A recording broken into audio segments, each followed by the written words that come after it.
Kun chaanaalii Hawwii Biyyaati. Bakka gara chaanaalii Hawwii Biyyaatti nagaan dhuftan. Akkam jirtu nagaa keessanii fagoo dhiyoorra kan jirtan martinuu. Har'a viidiyoo biraatiin deebi'ee dhufeera.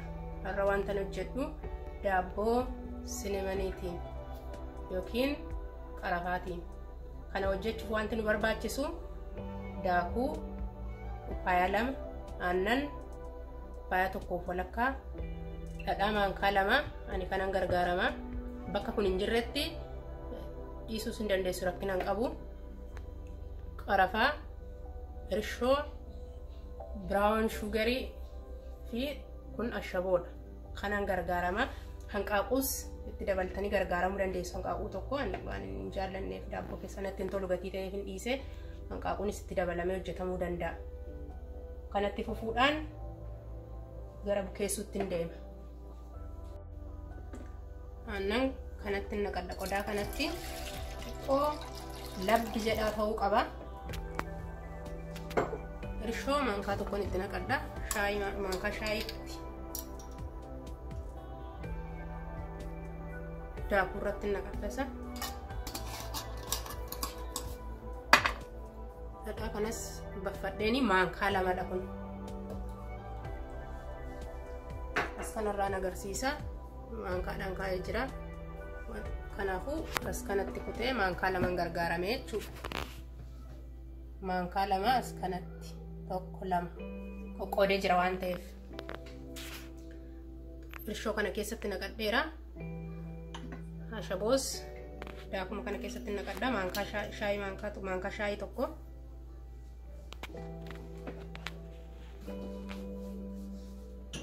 Isaan kana waliin hin makadha daakuu kana.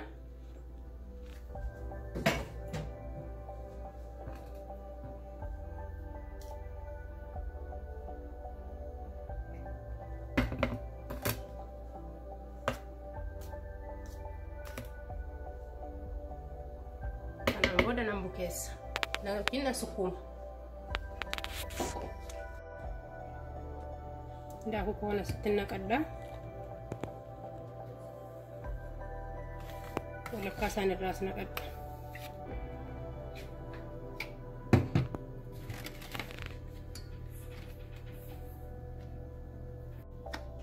Akka kanatti daakuu koo walakkaatti naqadheera.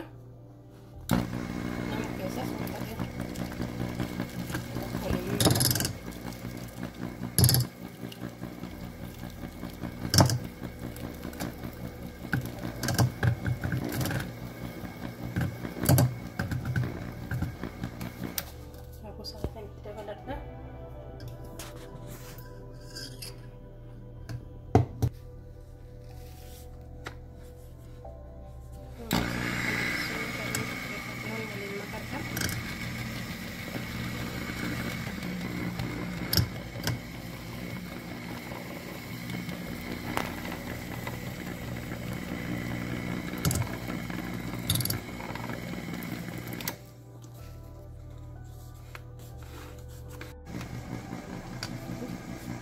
Harga waliin makanneen booda harka keenyaan sirreeffanna.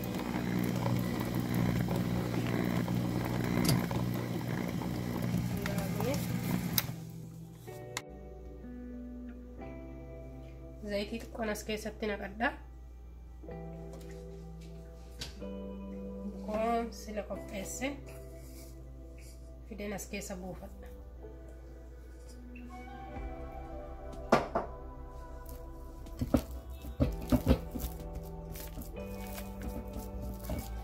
Daakuu xiqqoo isheetti dabalannee akka inni jabaatu taasifanna malee baay'ee laafaa ta'a daakuu upaayaa 2.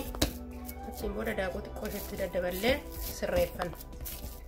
Akkasitti sirreessee qopheesseerani. Kun qadaadamee sa'aatii tokkoof taa'uu qaba. Amma koffolitti amma ol ka'utti jechuudha.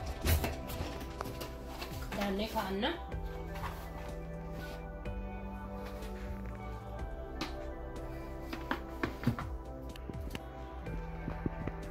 Akka kanatti qadaaddannee bakka ho'a qabu keessa sa'aatii tokkoof kaa'anna. Sa'a tokko booda roon ol ka'u dabara ittaanii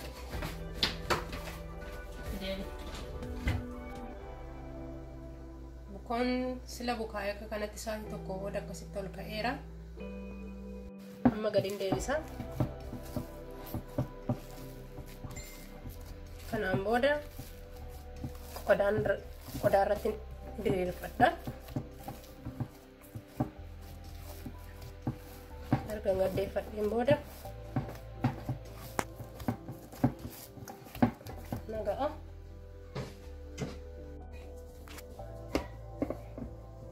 Kanatti boca barbaadan manni naa qabatutti akka kanatti diriirfadha.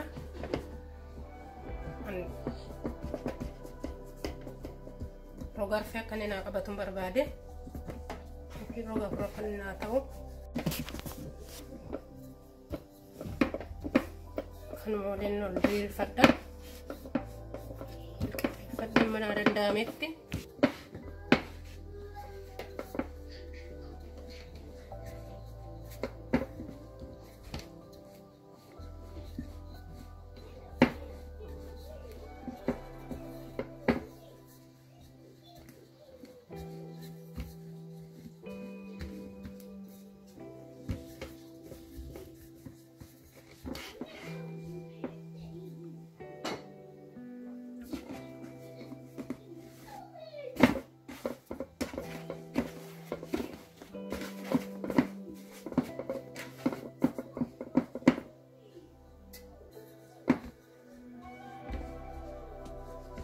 Kanatti sirreeffadha.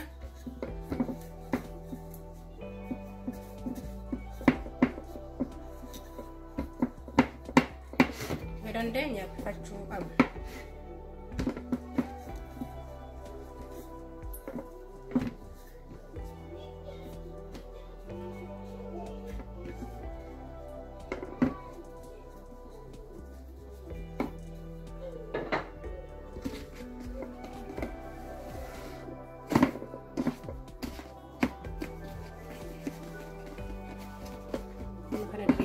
Xiqqoo ishee kanarra nabbisa. Ammayyinaaf.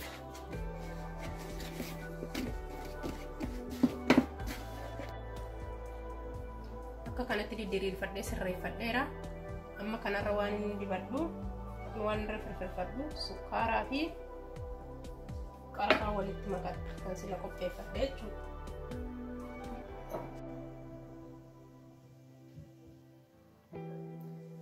Kun brown sugar yang qopheeffadhee fi qarafaa walitti makee kanatti makeen koo diriire sanarra irra firfirfadha.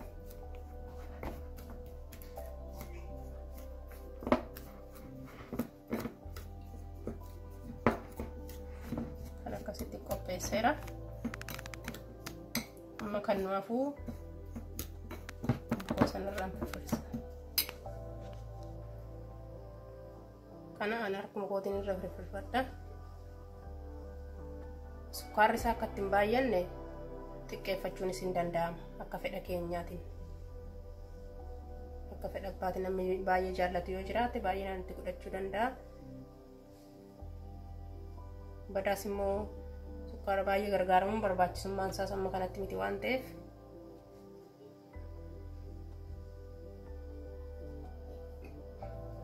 baay'isanii gargaaramuunis barbaachisaa miti. Garuu fedha keenya irratti hundaa'a sun hunduu.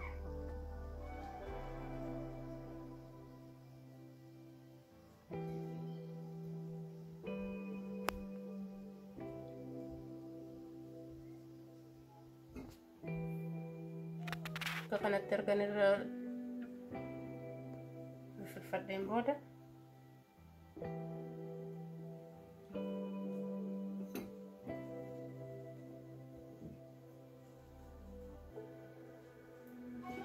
nammaraa jechuudha.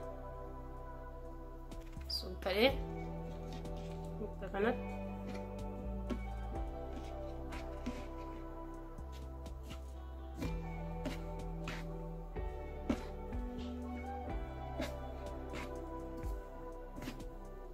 kan duraan qabanne jala isaatti daakuu firfirfanna.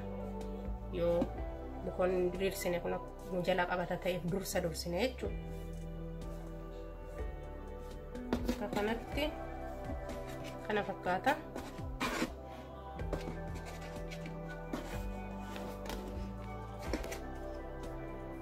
Bifa kana qabateera.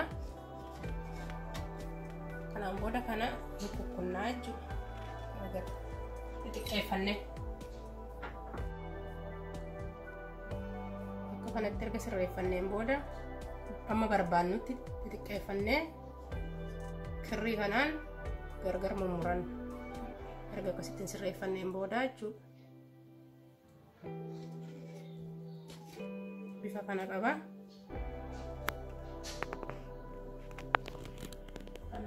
Qodaa qopheeffadheera.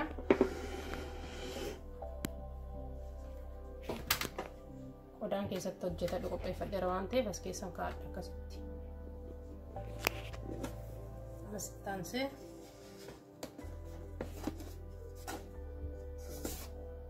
hamma barbaadutti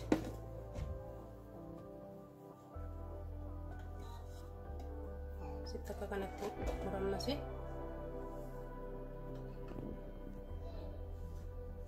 Keessa kaadha.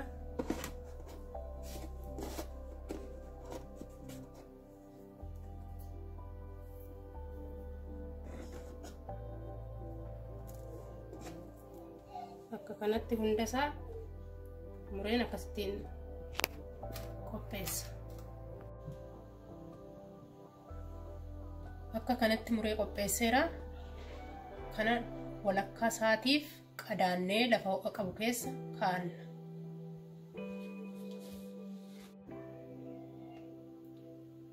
Walakkaa isaatii booda akka kana ta'ee ol ka'eera. Kanaan booda irra isaarra dhadhaa xiqqoo ishee irra dibanna. Yookaan maal gochuu dandeenya? Hanqaaquunis irra dibamuu hin danda'a.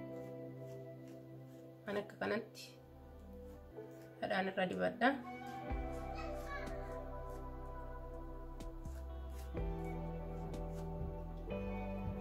Erga irra dibneen booda 375 Fahrenheit irratti eelee keenya biroo ifannee ovenii keenya achiin booda daqiiqaa 15 hanga 20tti keessa tursiifnee bisheeffanna. Sana gidduutti bannee ilaallachuu qabna. Akka kanatti mana keessanitti qopheeffachuu dandeessu. Keessumaa ijoolleen mana barumsaa dhaqanii gaafa isaan mana barumsaatti achi deebi'anii akka tursiistuutti qopheessitanii kennuufii dandeessu. Mana nama dubbisuu mana firaa deemtu yoo ta'e illee akka kanatti qabattanii deemuu dandeessu. Kanaaf nu gargaara. Fooliin isaa immoo baay'ee addadha. Fooliin isaa adda akka inni ta'u kan taasise qarafaa nu itti daballe sanadha. Daabboon nurgaa foolii addaa qaba. Kun garuu sanarra kan caalu foolii addaa waan qabuuf baay'ee namatti tola. Yaalaa mana keessanitti. Galatooma torban gaarii yoo isinitti tolee jiraate like, comment, share godha. Subscribe gochuun dagatiina. Warroonni share gochuudhaan, subscribe gochuudhaan, like gochuudhaan na deeggartan immoo baay'ee galatoomaan isiniin jedha. Ulfaadha. Torban gaarii isiniif haa ta'u. Viidiyoo biraadhaan walitti deebinutti nagaan tura.